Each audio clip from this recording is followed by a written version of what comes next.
ẹ gbọ́ fídíò yìí délẹ̀ ó yá.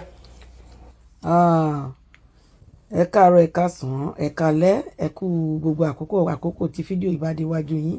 níbikíbi tẹ́ ti máa wo fídíò àti níbikíbi tẹ́ máa ti máa gbọ́ ọ̀rọ̀ tó wà nínú fídíò yìí. Nípa bàbá Ìjẹ̀ṣà, èmi ò kí ń láìkí láti máa dá sí ọ̀rọ̀ lọ títí, bọ́ mo rí i pé ọ̀pọ̀lọpọ̀ àwọn èèyàn ni wọ́n ń blame Ìjẹ̀ṣà, wọ́n dẹ̀ ń blame Bíọ́lá. Ẹni tá a nù lára ń tà,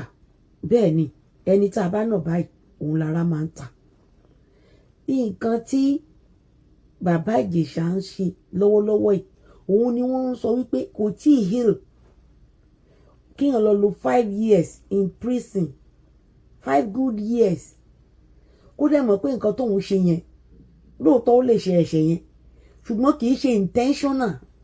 kò intention ṣe nǹkan yẹn. It's a setup, it's a big setup. Nínú ọ̀rọ̀ tí mo ti gbọ́, nínú fídíò tí mo ti wò, àti nínú ọ̀rọ̀ tí a gbọ́ nígbà tí incident yẹn ṣẹlẹ̀, thank God woman kan tó wá padà send fídíò yẹn síta, padà wá gbọ́ fídíò yẹn. One, princess fúnra rẹ̀ ó confirm wípé ọmọ yìí ó ní tó bá ti ń wo fíìmù, táwọn bá ń wo fíìmù nínú ilé, tó bá rí bàbá Ìjẹ̀ṣà ó máa ń scare, ó máa ń bẹ̀rù wípé òun wá notice bí kí ló ṣe tó fi ń ṣe bẹ́ẹ̀. Wọ́n ló wá sọ wípé ẹni tó wà nù fídíò yìí wípé ó ti kí ọwọ́ bọ̀ òun nídìrí àbó ti kí kọ́kọ́rọ́ bọ̀ òun nídìrí. A mọ̀ pé ọmọdé lè rántí nǹkan tó bá jẹ́ pé ọmọ tó jẹ́ pé ó ní mẹ́mórì tó sharp, ọmọdé ni ò kì í gbàgbé nǹkan láyé ìyẹn bẹ́ẹ̀. Ókè, ó ti wá rí pé ọmọ yẹn ti jẹ́ victim Ìjẹ̀ṣà nígbà yẹn tí wo mọ̀, nígbà tá a dẹ̀ ń sọ ìwọ àti Ìjẹ̀ṣà ń fẹ́ra yín, tẹ̀ ń kó sí fúnra yín back to back, ẹ̀ ń kó sí fúnra yín ní gidi gangan sánsan. Ìfẹ́ wa ti stop nìyẹn. Ìjẹ̀ṣà lòun ò fẹ́ ẹ mọ́, òun ló mọ tó rí tó lòun ò ṣe mọ́, ìwọ náà ló mọ tẹ́ ẹ rí tẹ́jọ fira yín sílẹ̀. Ok, ẹ̀dẹ̀ sì jọ ń ṣe ọ̀rẹ́, kò dẹ̀ sí fífẹ́ ń bẹ̀ mọ́. Ẹ̀yin èèyàn ẹ open brain yín, ẹ kàn yé máa gbogbo tó bá wà lórí ayélujára, kẹ́yìn náà má lè dánú rò, kẹ́ má lè lo làákàyè tiyín náà, kẹ́ fi 1+1 kẹ́ sọ di 2, kó jẹ́ pé nǹkan tẹ́nìkan bá ti sọ pé ó ṣẹlẹ̀ ẹ ní gbé sí làákàyè, kẹ́yìn náà ronú sí ẹ kàn dédé jálù ni, ẹ jump into conclusion. According to ọ̀rọ̀ tí princess sọ, lóòótọ́ ọmọ yẹn victim ni. Tó bá jẹ́ princess ló bí ọmọ yẹn fúnra rẹ̀, tó gbé oyún ẹ̀ ní oṣù 9, tó kúnlẹ̀ bí abiyamọ ṣe ń bímọ, tó rọbí, tó mọ ìrora àti ìnira tó wà nínú pé kéèyàn bí ọmọ, kó gbódìdí ọmọ wá sáyé, kó wá mú ọmọ yẹn kó wá tọ́ títí tó fi dé stage tọmọ yẹn wà yìí. Ọmọ yẹn wá pè ẹ́ pé mọ́mì mi, nǹkan báyìí ló mo ṣẹlẹ̀ nígbà kan tí mo rántí ọkùnrin yìí ti ṣe báyìí fún mi rí. As a good mother tí ò fẹ́ kí trauma yẹn kó máa repeat rẹ̀ lórí ọmọ yẹn, as a role model tó yẹ kó jẹ́ fún ọmọ yẹn, gbogbo ọ̀nà láti protect ọmọ yẹn kóun àti Ìjẹ̀ṣà kó má lè contact ara wọn mọ́ láyé, kí wọ́n má lè ní ìkọ̀kan ṣe pọ̀ nínú ayé. Gbogbo ọ̀nà ni láti protect ọmọ yẹn, kí ọmọ yẹn má lè rí Ìjẹ̀ṣà mọ́. Bó jẹ́ pé gbogbo fíìmù tí Ìjẹ̀ṣà bá wà nú ẹni, you will not play it in the house. If you are a real mother tó jẹ́ abiyamọ gidi, abiyamọ tòótọ́, abiyamọ gidi nìkan ló lè ronú bí mo ṣe ń ronú yẹn, because I protect ọmọ wa different way. Anything tó lè hurt ọmọ mi, anything tí mo mọ̀ pé kíní tọmọ mi bá rí ó lè máa hurt, ó lè máa fún ní trauma, ó lè fún ní ìbànújẹ́, I will make sure pé gbogbo nǹkan yẹn máa separate ara mi from it. There's a lot of things tí mo fẹ́ ṣe tó jẹ́ pé mo fúnra mi ní boundary nítorí àwọn ọmọ mi. Àwọn nǹkan mi wà tí mo bá ṣe báyìí táwọn ọmọ bá ní mọ́ mi like nǹkan báyìí, ní rí mi ìdí nǹkan yẹn mọ́. Kí gbogbo ayé máa ṣe nǹkan yẹn, kí gbogbo ayé máa gba yìí bẹ̀, mí ní débẹ̀, nítorí pé mo máa fẹ́ ìdùnnú àwọn ọmọ yẹn. Òun ló fi jẹ́ pé tèmi náà bá sọ fún wọn pé nǹkan báyìí mi ò fẹ́, wọn ò ní ṣe. Ṣé ẹ ti rí reason tí abiyamọ gbọ́dọ̀ fi jẹ́ role model fún ọmọ? Ọmọ yìí sọ fún ẹ pé ẹni yìí victim ni òun jẹ́ lọ́wọ́ ẹ̀, ó ti ṣe báyìí fún òun rí nígbà tí wò ó mọ̀, tí ò wà aware. But nígbà tó ọmọ yẹn ti lè sọ fún yín yẹn, ẹ gbọ́dọ̀ protect ẹ ní gbogbo ọ̀nà tóun àti Ìjẹ̀ṣà ò ní contact, tí wọ́n ní lè set eyes ríra wọn mọ́ tí wọ́n lè fojú kanra wọn àkọ́kọ́ nìyẹn gbogbo fíìmù tó bá jẹ́ pé ìgèṣà wà nínú ẹ̀ tọ́mọ yẹn lè rí tó lè máa fún ní trauma tó lè má jẹ́ kọ́mọ yẹn heal ò ní jẹ́ kọ́mọ yẹn ò ní play fíìmù yẹn nínú ilé ò ní jẹ́ kọ́mọ yẹn worú fíìmù yẹn ẹni àjọṣepọ̀ tó bá wà láàrin wa àti ẹ̀ wà fún ní distance ẹ bá ní nǹkan tẹ́ fẹ́ ṣe make sure pé kò wá síbi tí ọmọ yẹn wà if truly you are abiyamọ gidi mo wá blame ìyá ọmọ tó ní ọmọ yẹn gangan ìyá ọmọ yẹn gangan abiyagba ni ó mọ rírì ọmọ ó mọ béèyàn ṣe ń bímọ ó mọ béèyàn ṣe ń lóyún ó mọ ìnira àti ìrora tó wà ní kéèyàn bímọ kó tọ́mọ ó wá àláò àwọn òpònú aláìnílàákàyè tí ò ní nǹkan tó ń forí ẹ̀rọ ju ẹ̀san lọ ó wá gbà láyè láti gbé ọmọ tiẹ̀ fi ṣe victim torí pé ó fẹ́ báyàn jà torí pé kó fẹ́ fi ẹnìkan ṣe scapegoat lóòótọ́ according to story tá à ń gbọ́ pé bàbá Ìjẹ̀ṣà ní issue nípa obìnrin àtọmọdé àtàgbà kò mọ ọmọdé kò má gbà so that is spiritual problem ó dàbí ẹni tó ń jalè ni tí wọn ò bá tí ì kan oògùn ẹ̀ kódà kó jókòó sí bíbá yìí nísìn ó lè jí síbí mú kí ló fi síbí ṣe ó lè jí mú ó lè wò sùsù kó mú blade kó jí blade mú kò ní ìdí ẹ̀ but spirit yẹn máa push ẹ̀ láti máa ṣe àwọn nǹkan tó máa fi máa wà disgrace àwọn nǹkan tó jẹ́ kó máa dójú tìyàn ìkan ẹyọkàn wọ́n náà dẹ̀ sọ nínú last time tí ẹ̀rọ ẹjọ́ síta lákọ̀ọ́kọ́ ó ní ẹ ti mú bàbá Ìjẹ̀ṣà lọ bì kan láti help ẹ ti mọ̀ pé ẹni problem tó ní nìyẹn so ìgbà tó ọmọ yẹn wá rojọ́ fún ẹ yẹn definitely ọmọ yẹn ò parọ́ ó ti mọ̀ pé nǹkan yẹn lè ṣẹlẹ̀ torí pé ẹni yìí ó ní problem yẹn ó ní spiritual problem tó jẹ́ pé ó lè fi máa ṣe irú nǹkan bẹ́ẹ̀ kò mọ ọmọdé kò mọ àgbà kò sígbà tí ò lè ṣe ẹ ti mọ̀ fún so ìwọ ló wá yẹ kó protect ọmọ tó ti sọ̀rọ̀ fún yín yẹn kò yẹ kẹ́ wá tún fọmọ yẹn play victim ẹni pé mi ò bá yín dá sí láti jọ ó kàn wù mí kí n sọ̀rọ̀ nígbà tí gbogbo yín bẹ̀rẹ̀ tuntun jáde tẹ́ ń sọ̀sọ̀kúsọ lórí ayélujára bàbá Ìjẹ̀ṣà fúnra rẹ̀ ó dẹ̀ sọ òótọ́ gbogbo ọ̀rọ̀ tàbá Ìjẹ̀ṣà sọ mẹ́ òótọ́ ni tá a bá fẹ́ shy away from the truth ló kù gbogbo wa la rí àkànfẹ́ gbà wọlé pé òótọ́ ló ń sọ ni Àṣàbí olórìṣà mo get yín right wípé bàbá Ìjẹ̀ṣà ti ṣe nǹkan yẹn fẹ́yìn náà rí bí kan ó ti ṣe báyìí ló ti ṣe báyìí rí gbogbo wa la dẹ̀ ti gbọ́ nínú statement tí wọ́n sọ wípé bàbá Ìjẹ̀ṣà ní spiritual attack ó ní spiritual problem lórí issue yẹn tẹ́ ẹ bá fẹ́ help ẹ tán ni kì í ṣe pé ìṣòro tẹ́ ẹ ti mọ̀ pé ó ní tẹ́ ẹ ti mọ̀ pé kò rí control kò tí ì rí ogun yẹn ṣẹ́ ìṣòro yẹn lè fi set ẹ up no it's not done that way lóòótọ́ torí pé fídíò tí adájọ́ rí ládájọ́ fi dájọ́ ẹjọ́ tẹ́ ẹ bá rò nǹkan tó àti ẹ̀rí tí wọ́n rí náà máa fi dájọ́ gbogbo èyí tó kù ní behind the scene yẹn kò kan adájọ́ àfi tí ẹ bá rí ẹ̀rí láti fìdí ẹ̀ múlẹ̀ tẹ́ ẹ bá wá rí ẹ̀rí láti fìdí ẹ̀ múlẹ̀ kò kan adájọ́ tó dájọ́ wọn ò ṣe ẹjọ́ dá ẹ̀rí tẹ́ ẹ gbé lọ court àti ẹjọ́ tẹ́ ẹ rò àti nǹkan tí adájọ́ rí òun làwọn fi dájọ́ so ìyẹn bẹ́ẹ̀ but nǹkan tó ṣe bá Ìjẹ̀ṣà nísìnyí pé kò tí ì heal ó sì ń dùn nítorí pé kò lọ ṣe nǹkan yẹn ẹ ti mọ̀ pé ní ogun pé tá a bá fi sínú yàrá yìí sìn ẹran mẹ́wàá tó wà ní ọbẹ̀ yìí tá a bá fi síbẹ̀ tá a bá jáde lọ kó tó ṣẹ́jú márùn tá a bá máa padà bọ̀ ẹran yẹn máa di márùn nínú mẹ́wàá yìí yóò ti jẹ márùn ẹ ti mọ̀ pé ìṣòro tó ní nìyí ẹ ní láti test ẹ pẹ̀lú ìṣòro yẹn the only thing tẹ́ lè ṣe fún ni pé kẹ́ help ẹ tẹ́ ẹ bá lè help ẹ fílẹ̀ kókó ní tiẹ̀ wájú kó lọ bá wọn tó ibi tó bá ti ń káàkiri ó lè padà pàdé aláwo oore tó máa padà ràn lọ́wọ́ ó dàbí ẹnìkan tó wọnú ilé wọn débi tó ti fẹ́ rajà ó fẹ́ ra bread ó mú owó dání ó fẹ́ fi ra bread ẹyọ kan ló fẹ́ rà ó dẹ̀ fún owó dání tó fẹ́ fi ra bread ẹni tó ń ra bread tó tún jí sweet kó kí ló fẹ́ fi sweet ṣe ṣó papọ̀ mọ́ra wọn kálẹ̀ yìí ló jí kó wọn á ní bí ó fẹ́ fẹ́ yín jẹ bread ó jí sweet kó ẹni tó wà lọ́ọ̀kan lórí náà ni arákùnrin ti kó nǹkan kan sínú àpò ó lóun ò kó nǹkan kan ìgbà tán máa sún wọn kó sweet onígi pọ́ngilá sweet méjì náà kó jáde lápò ẹ̀ nígbà ayé ìgbà yẹn dẹ̀rẹ̀ pọ́ngilá sweet is 5 naira àbí 5 naira náà ní 10 naira ó dẹ̀ wá ra bread 500 naira ó dẹ̀ sanwó so wà fi ṣe ní kò lè débì kan kó má jalè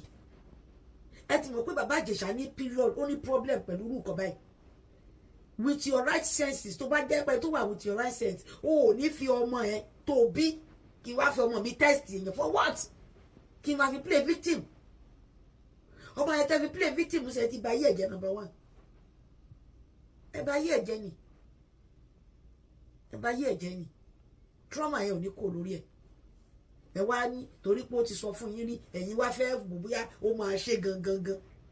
bàbá Ìjẹ̀ṣà dẹ̀ sọ fún yín pé ẹ pé òun pé kó wá ṣe fíìmù ni and which is true ẹ̀yin náà lẹ́ẹ̀ tàn wá pé kó wá ya fíìmù ẹni kó wá ya fíìmù lẹ́fi tàn wá kó parọ́ náà ọ̀rọ̀ yẹn kò contradict ẹ test ẹ̀ pé kó máa bọ̀ kó wá ya fíìmù without knowing pé ẹ set trap kó wá kó sínú ẹ̀ ni tó bá lẹ set work tó wá parọ́ ni báyìí èèyàn ṣe ń dájọ́ lórí ayélujára nígbà míì at times ó máa ń bíyàn nu ẹ kàn máa dá sọ̀rọ̀ ẹ nílàkàyè bó ṣe ń dá sọ̀rọ̀ ẹlòmíì akọ́nìdé tán kámẹ́rà ṣáà máa sọ̀kan tó wù emotional òṣìlẹ̀ máa fi máa sọ̀rọ̀ ẹ máa fi emotion ti yín ẹ máa fi frustration tó wà lára yín ẹ máa fi dájọ́ Baba Ìjẹ̀ṣà is right Baba Ìjẹ̀ṣà is very right tẹ́ ẹ bá tàn wá tẹ́ ẹ set ẹ up ó ṣeé ṣe kó má délé yìí for 5 years ó lè má délé mọ́ for 20 years ó lè má délé yìí ó lè má rí ọmọ yẹn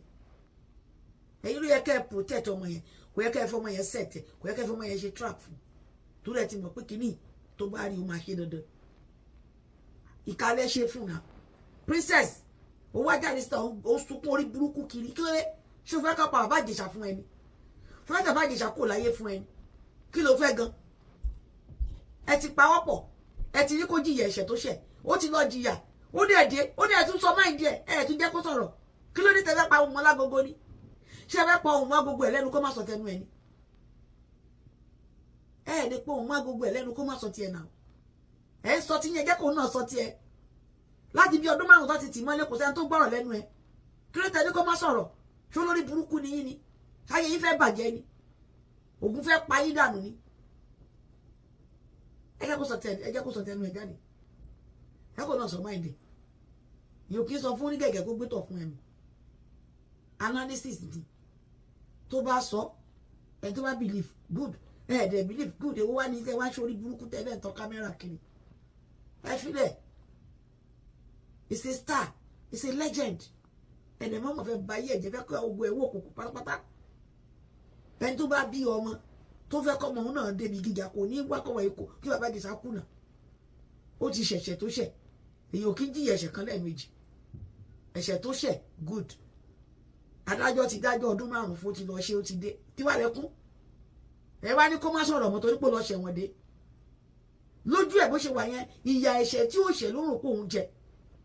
torí mọ̀ pé òun ní ogun tẹ́ ẹ̀ bá tàn wá sílé yìí kò ní débi ọwọ́ kò ní líkẹ̀ ọwọ́ ọmọ yẹn náà kò ní fọwọ́ ọmọ yẹn sẹ́nu kó máa líkẹ̀ kí ló tẹ̀yìn yòó ní làákàyè ṣebí inú ilé princess ni ṣó dìdí wà bẹ́ẹ̀ ni àbí pé ó ti mọ̀ pé princess ò sí ilé kinní tó ṣe nígbà yẹn ó ti dùn mọ́ ló fi wá wá ẹ pé wá ní pé wá ṣiṣẹ́ iṣẹ́ ló rò pé òun wá ṣe náà ta ló mọ irú script tó kọ fún ta ló mọ nǹkan tó jọ sọ ṣé ìwà ń bẹ̀ omi gbóná lẹ́jọ́ náà ẹjọ́ tí princess rò síta lẹ́ ń gbọ́ kò sí àwọn gbọ́ ọ̀rẹ́ Bàbá Ìjẹ̀ṣà láti jọ yìí kí wá ní ti Bíọ́lá ṣé kí Bíọ́lá máa interview ẹ̀ ni anybody ló ní right láti interview anybody ló lè ní speech freedom of speech kí ló dé ẹ fẹ́ pò má gbogbo ẹ̀ lẹ́nu nǹkan tó ṣe tó gbélé ẹ̀wọ̀n ló sọnà àwọn pásítọ̀ tó jẹ́ pé wọ́n ti jalè tí wọ́n ti pààyàn àwọn náà máa sọ lórí ní revival náà tí wọ́n á sọ bọ́ ṣe ń jalè gbogbo báwọn ṣe gbégbé ayé gbogbo bí ọ̀rọ̀ àwọn ṣe rí nǹkan tó dùn Bàbá Ìjẹ̀ṣà ni pé àwọn èèyàn ò tí ì get message bàbá yẹn pass pé wọ́n tàn òun wá wọ́n set òun up wọ́n dẹ̀ set ẹ̀ up lóòótọ́ ni torí pé ẹ mọ̀ pé ó ní problem yẹn ni tó bá yá tí ò ní problem yẹn ẹ̀ ní set ẹ̀ wá àbí ká lóun náà ti ní solution sí problem yẹn gbà yẹn tó délé yín tí ò bá ṣe nǹkan yẹn kọ́ ó máa lọ scot free but torí pé ẹ mọ̀ pé nǹkan tó ń mọ̀ ọ́ jẹ lélẹ̀ ẹ jẹ́ ká fi mú ká fi gbé ṣubú ká fi ràn lẹ́wọ̀n kò yẹ kó rí bẹ́ẹ̀ tí Ọlọ́run bá gbà bí ẹ̀yin èèyàn kò sẹ́ni tó máa rí àánú gbà tó bá yẹ pé bẹ́ẹ̀ yìí ṣe ń behave lọ́lọ́run bá behave sí gbogbo nǹkan tẹ́yìn bá ṣe láyé ẹ ti kú dànù ìwọ princess wá jáde síta àwọn victim lọ́ máa wá victim bàbá Ìjẹ̀ṣà kiri olórí burúkú olójúbọ ojú ọ̀pọ̀lọ́ victim bàbá Ìjẹ̀ṣà ní kó má fi gbogbo ọjọ́ ayé ẹ̀ wá kiri o ò láyọ̀ ìbànújẹ́ gorí ẹ̀mí ẹ̀ lẹ́yìn pé wọ́n rí victim bàbá Ìjẹ̀ṣà pé wọ́n rí ọmọkùnrin yẹn o tún rí ṣó fẹ́ pa ni tó bá jẹ́ pé wọ́n lo bí bàbá Ìjẹ̀ṣà tó bá ní irú bàbá Ìjẹ̀ṣà lọ́mọ tí wà ní kó kú ni àbí tó bá ní lẹ́gbọ̀n wà ní kó kú àbí tó bá jẹ́ ọkọ tó fẹ́ sínú ilé tírú ẹ̀ wá ṣẹlẹ̀ wà dẹ̀ ní kó kú kí ni ó ṣẹlẹ̀ rí kò sí tí ó ṣẹlẹ̀ rí náà wọ́n remind ẹ̀ ó dẹ̀ ti dé 5 years